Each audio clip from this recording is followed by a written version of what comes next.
गीता और Sunaina 10th class में पढ़ते थे। दोनों में अच्छी दोस्ती थी। दोनों क्लास में खूब मौज मस्ती किया करते। गीता बताओ, राजू गोज टू स्कूल का पास्ट टेंस क्या होगा? नहीं पता।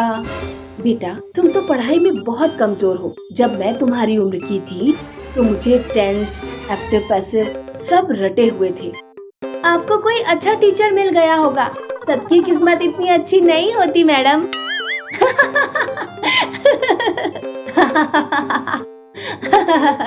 सुनैना, तुम बताओ, लिटिल वुमेन की राइटर कौन है?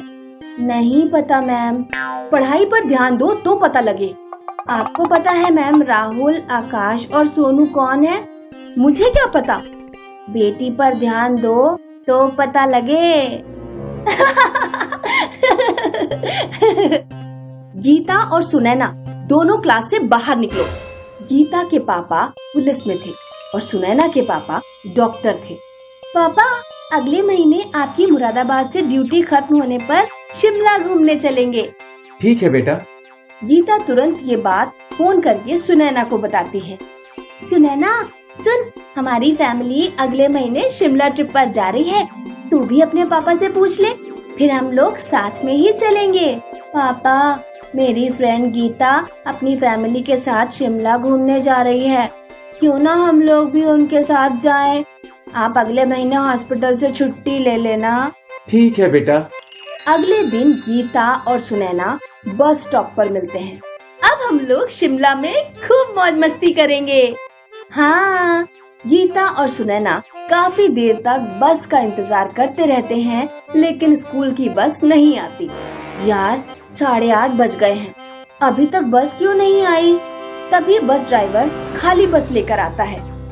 बेटा, वायरस फैल गया है, स्कूल बंद रहेगा। कल से पूरे देश में लॉकडाउन है। यार, अब स्कूल में ये मौज मस्ती करने को नहीं मिलेगा।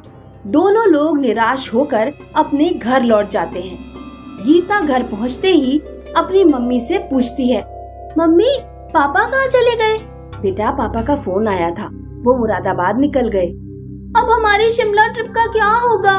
इतने दिनों बाद तो पापा घर आए थे। उधर जब सुनैना घर पहुंचती है तो उसके पापा हॉस्पिटल जाने के लिए तैयार हो रहे होते हैं। पापा, शाम को जल्दी आना, बैडमिंटन खेलेंगे। ठीक है बेटा। सुनैना देर रात तक पापा का इंतजार करती रहती है, लेकिन उसके पापा लौट कर नहीं आते। पापा अभी तक क्यों नहीं आए? मैं अभी पापा को फोन करती हूँ। सुनैना अपने पापा को फोन लगाती है। पापा, कितने बजे तक आओगे? बेटा, आज नहीं आ पाऊंगा। हॉस्पिटल मरीजों से भरा पड़ा है। अचानक वायरस के सैकड़ों केस आ रहे हैं। और सुनो बेटा, घर से बाहर मत निकलना। उधर गीता के पापा रोड पर निकलने वालों को समझा रहे होते हैं। भाई साहब, घर से बाहर मत निकलिए, मैं अपनी माँ की दवाई लेने जा रहा हूँ। ठीक है, तो मेडिकल से अपने लिए एक मास्क भी खरीदिएगा और बिना मास्क के यहाँ वहाँ मत जाइए। गीता के पापा के पास फोन आता है कि उन्हें दीनपुर मोहल्ले में 4 लोगों को पकड़ने जाना है जो विदेश से आए हैं। सरकार को उनमें वायरस होने का डर है। गीता के पापा अपनी टीम के साथ उन 4 लोगों को लेने दीनपुर मोहल्ले में पहुंचते हैं, लेकिन मोहल्ले के लोग पुलिस की टीम पर पथराव कर देते हैं। गीता के पापा के सर में एक पत्थर लग जाता है। पापा, आप घर कब लौटेंगे? रो मत बेटा, मैं बहुत जल्दी ठीक होकर घर लौट आऊंगा। एक दिन सुनैना का गीता के पास फोन आता है। गीता, तुझे पता है वो ड्राइवर भैया थे ना, बस वाले, लास्ट टाइम जिन्होंने हमें इन्फॉर्म किया था स्कूल बंद रहने के बारे में? हाँ, उनकी कोरोना से डेथ हो गई। अभी राकेश ने मुझे मैसेज करके बताया। और हमारी क्लास का गौरव भी बीमार है। क्लास के सारे लोग गौरव के लिए पैसे कंट्रीब्यूट कर रहे हैं। मैं तुम्हें अकाउंट नंबर सेंड कर दूंगी, तुम भी कंट्रीब्यूट जरूर करना। हाँ सुनैना, मैं कंट्रीब्यूट जरूर करूंगी। सुनैना के पापा दिन रात वायरस के मरीजों का इलाज करने में जुटे होते हैं। एक दिन सुनैना के पापा को खांसी आने लगती है। कहीं मरीजों का इलाज करते करते वायरस मेरे अंदर तो प्रवेश नहीं कर गया। सुनैना के पापा भी अपना टेस्ट कराते हैं। लेकिन रिपोर्ट नेगेटिव आती है। एक दिन सुनैना अपने पापा को फोन करती है। पापा, हमारे घर नन्हा मेहमान आने वाला है, माँ प्रेग्नेंट है, पापा प्लीज एक बार घर पर आ जाइए। सुनैना के पापा अपने परिवार से मिलने जाते हैं, लेकिन घर के अंदर नहीं घुसते। रोड के उस पार खड़े होकर ही हाय हेलो बोलते हैं और लौट जाते हैं। सुनैना आंखों में आंसू भरकर अपने पिताजी से बाय बाय बोलती है। वायरस का डर होने के बावजूद सुनैना के पापा लोगों का इलाज करना जारी रखते हैं। उधर पुलिस फोर्स की कमी होने के कारण गीता के पापा सर पर पट्टी बांधकर भी अपनी ड्यूटी निभाते हैं।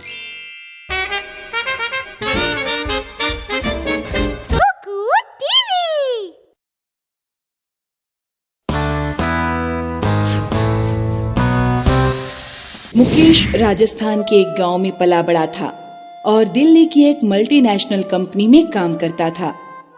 अक्सर गांव से मुकेश की माँ का मुकेश के पास फोन आता।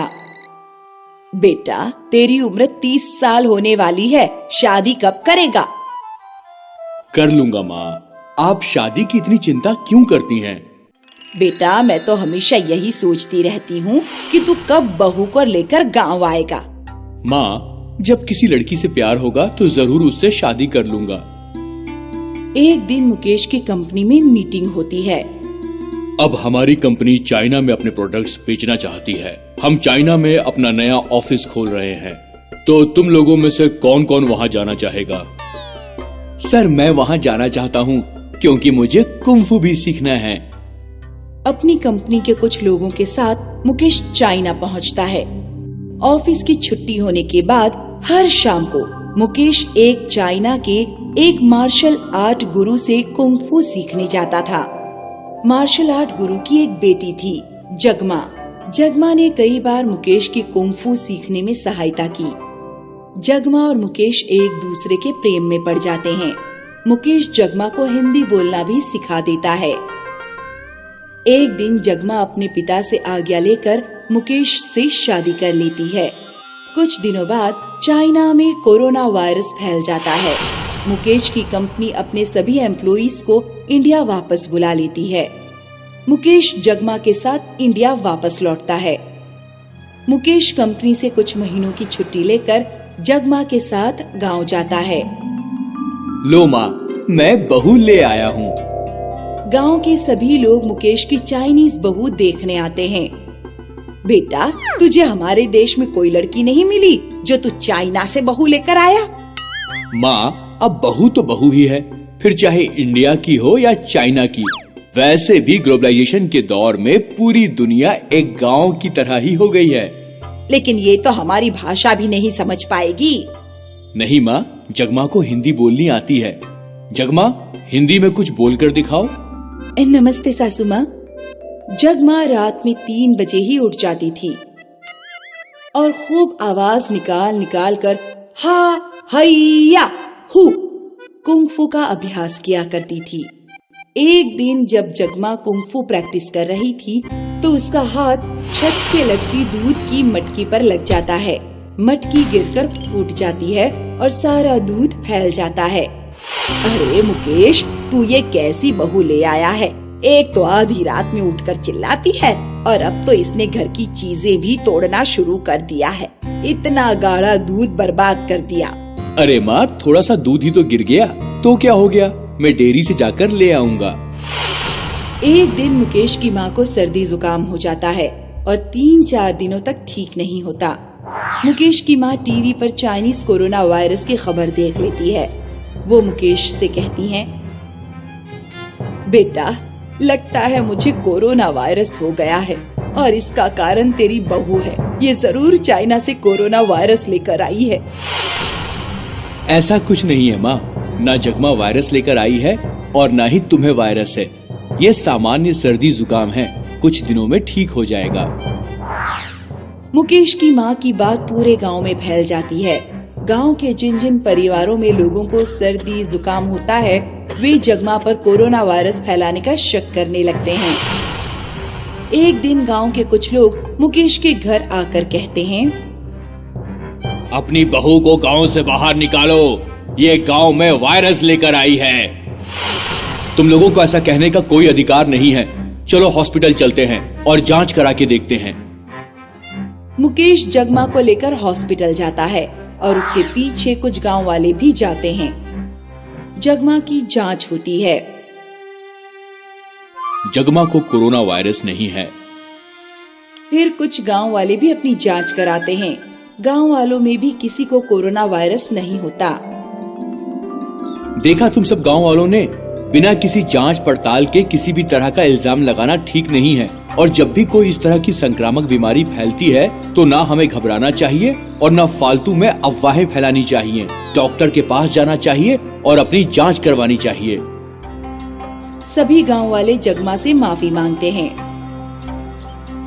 मुझे माफ कर देना बेटी। कोई बात नहीं सासू माँ।